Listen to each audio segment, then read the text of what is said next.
The night the gate buzzer rang, and everything stopped. The intercom at the mansion buzzed at 10:17 p.m. Not a time for visitors. Not a time for deliveries. And definitely, not a time for games.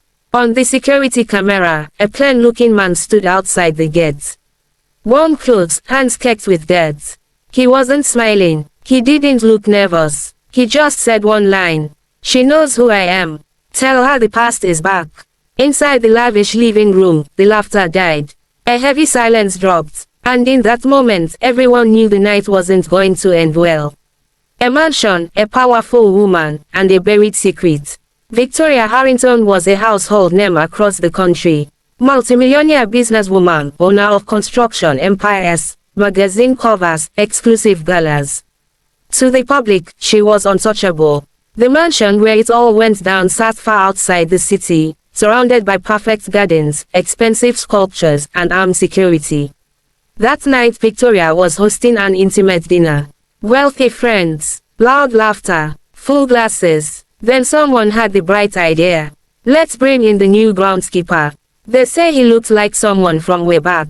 Victoria froze for a second. But she forced a smile. Bring him in. It'll be fun. She had no idea she was inviting the one man who should never have crossed that gate. Little details that didn't add up. When the man stepped inside, the air shifted. His name was Lucas. He'd been working for just a few weeks, tending the far corner of the property, the part nobody ever went near. He walked slowly, taking everything in, like he knew every inch of the place. Victoria tried to laugh it off. No need to look so serious. This is just a joke. Lucas met her eyes dead on. A joke, that's what you called it that night, too. A few guests chuckled, thinking it was part of some weird act.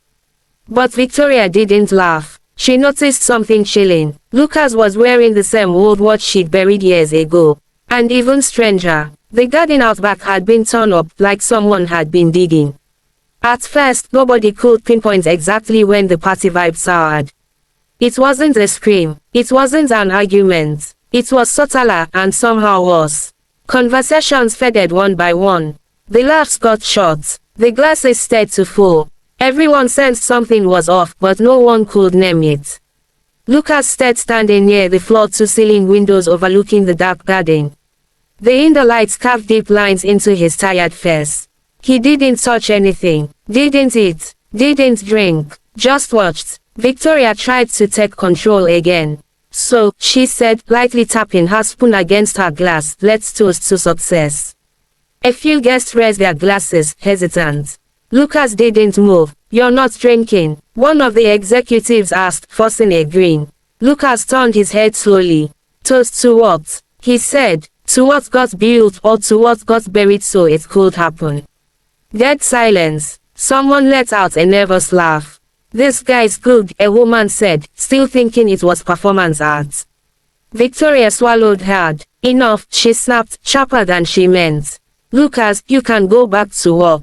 He didn't answer right away. He took a few steps across the room, his cheap shoes echoing on the marble. He stopped in front of an abstract painting on the wall. "You remember this piece?" he asked without looking at her. Victoria frowned. "Of course. Bought it at an auction in Chicago." Lucas tilted his head. "No," he corrected. "You bought it after the building fell." One of the guests' eyes widened. "What building?" someone asked. Lucas finally faced the group. The Solaris Tower collapsed. 15 years ago. 7 dead on the official count. He paused. "The Earth's never made the list." Victoria's legs went weak. She stood up fast. "That's enough," she said, pointing at the door. "Security." 2 guards stepped forward, but Lucas calmly raised a hand. "Before that," he said, "maybe you all want to hear the name." The guards hesitated. Victoria shouted, "Get him out now." Lucas said the name. Quiet, clear, devastating. Victoria clapped a hand over her mouth. One woman dropped her glass, it shattered on the floor. "That man," Lucas went on, "worked day and night. They promised it was temporary. That he'd get paid later." He walked slowly toward Victoria. "But that night, when the building started coming down, you were there." Victoria felt the room spin. "That's a lie," she yelled. "It was an accident." Lucas stopped less than 6 feet away. It was negligence, he said. And then, it was a choice. The room felt smaller, the air too thick to breathe. One guest tried to step in. Look, this is crossing a line. If there was a crime, the courts. Lucas turned to him. The courts were but, he said. So was the silence. Then, for the first time, Lucas smiled. There was no warmth in it. Until tonight, Victoria felt something she hadn't felt in years, real fear. She grabbed Lucas's arm and pulled him into a side hallway. What do you want? She hissed. Money. I'll pay. Lucas shook her off easily. You paid before, he said. To keep people quiet. They stepped into a smaller room, away from the others. You shouldn't be here, Victoria said, her voice cracking now. You have no idea who you're messing with. Lucas stepped closer. I know exactly, he said. I grew up hearing every single name. He pulled an old recorder from his pocket. The voice that came out made Victoria's breath catch. It was hers, younger, ordering them to handle the problem. You told them to bury him, Lucas said coldly. Because it was cheaper. Victoria sank into a chair. I didn't think. Lucas crouched to her level. My father lay there for 3 days, he said. 3 days calling for help. Under the garden you had landscaped afterward. The fence party noise drifted in, oblivious. I took care of that garden, Lucas went on. Planted flowers over him, watered them. Dog. Victoria started crying. Why now? She asked desperate. Lucas stood. Because tonight you laughed, he said. You thought it was a game. Right then, distant sirens began to echo. Victoria looked up panicked. What did you do? Lucas opened the door. I waited, he said. The way he waited. Back in the living room, the guests realized. The elegant evening had turned into a trial with no judge and no way out. The sirens didn't arrive all at once. First a faint wail, easy to mistake for wind through the trees. Then closer, louder, unmistakable. Victoria paced the side room, hands shaking, face drained of color. Beyond the door, guests whispered, uneasy, trapped in something irreversible. Lucas stood still, watching her. No rush, no nerves, like he'd lived this moment 1,000 times already. You called the cops, Victoria rasped. After everything I did for you. Lucas raised an eyebrow. For me, he repeated. You never did anything for me. He walked to the window. Outside, red and blue lights started flashing across the glass, warping the guest faces in the main room. I grew up not knowing who I was, Lucas continued, staring out. No birth certificates, no name, no story. Victoria swallowed hard. When my dad vanished, they said he ran off. Abandoned us. He turned. You paid to spread that version. Victoria opened her mouth to deny it, nothing came out. Lucas pulled a yellowed envelope from his pocket and tossed it on the table. Inside, copies of old documents. Payment records, forged contracts. All meticulously organized. Took me years to put this together, he said. Years working places where nobody looks at the help. Victoria tried to hold it together. You want justice? She asked. I can make a deal. Lucas gave a short, humorless smile. You really think this is about money? He walked to a bookshelf and ran his fingers over a framed photo. The early construction of the mansion. Workers in hard hats. One in the background, face half visible. You know why I asked to work this exact property? Lucas asked. Victoria's heart pounded. Because I knew, he answered for her. From the start, he took the photo out and turned it toward her. This man here, he said pointing. That's my father. Victoria closed her eyes. And this mansion, Lucas went on, wasn't built to live in. He let the words hum. It was built to hide. Then he told the rest. After the collapse, his father didn't die right away. He was found alive, hurt, but conscious. Begged for help. Victoria, still climbing, realized a rescue would mean investigations, lawsuits, the end of everything before it began. She made the call, had him taken to the remote property that would later become the mansion. Easy to control. You had him buried alive, Lucas said quietly. Then quietly, but the land. Victoria broke down for real now. No mask left. I was young, she mumbled. Scared. Lucas stepped closer. So was my father, he said. Trapped in the dark. The sirens were right outside now. Car doors slamming, boots on gravel. Victoria grabbed his arm. If you do this, she pleaded, you'll destroy everything. Lucas looked her in the eye. Everything was already destroyed, he said. 15 years ago, she tried one last angle. You don't have to do this alone, she said. I can claim you, give you anything you want. Lucas took a deep breath. I don't want your name, he said. I don't want your money. He stepped back. I want everyone to know.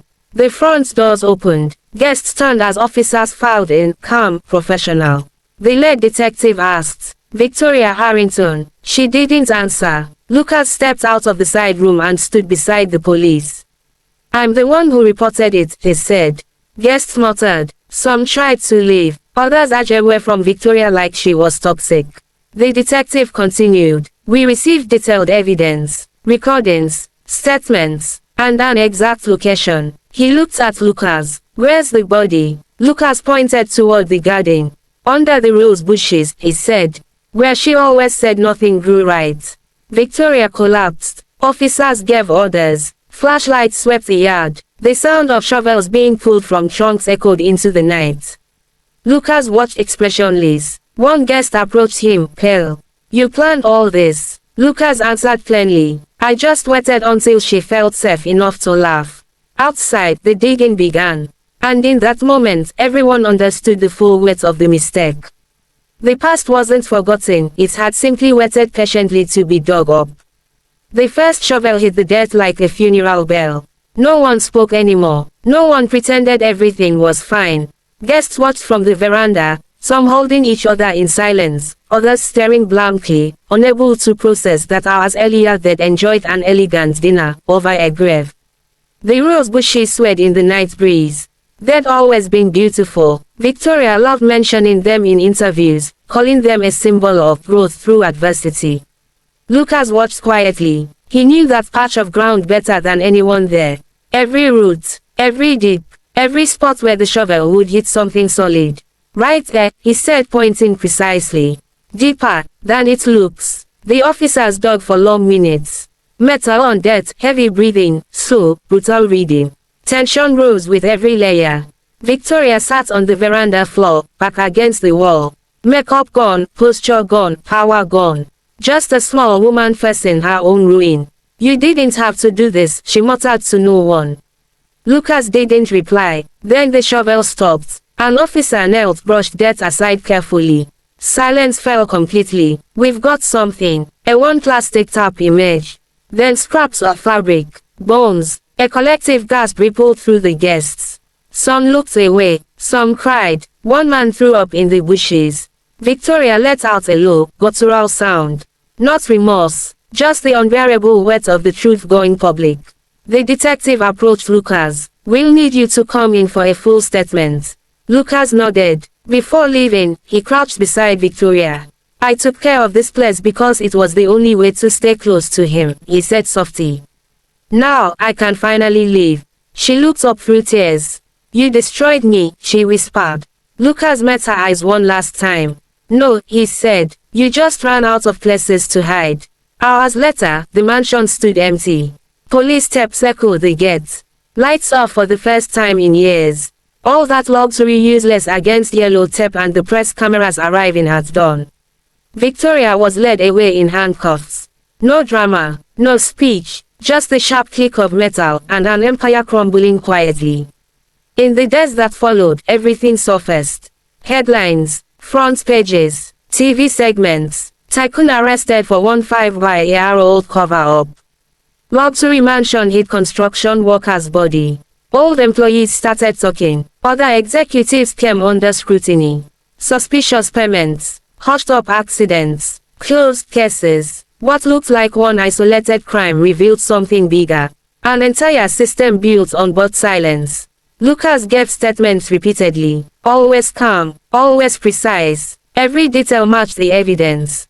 When asked why he'd waited so long, he simply said, truth doesn't expire, it just waits for the right moment. Months later, the trial ended. Victoria was convicted. The mansion was seized by the state and eventually demolished. No buyer wanted it standing. People said the place felt heavy. On the cleared land, something simple went up. A small public park, with trees, and a modest plaque bearing a name. Nothing more. Lucas attended the opening. He didn't speak to anyone. Didn't give interviews. He just rested his hand on the plaque for a few seconds, then walked away. No one knows where he went. Some say he moved to another state. Others say he went back to working the land. A few claim he simply vanished like his father had years before, only this time in peace. What's certain is that the little park never looks neglected. There are always flowers. Someone always tends it. And oddly enough, the rose bushes now they grow strong. Anyone who builds their fortune by burying the truth will one day be unearthed along with it.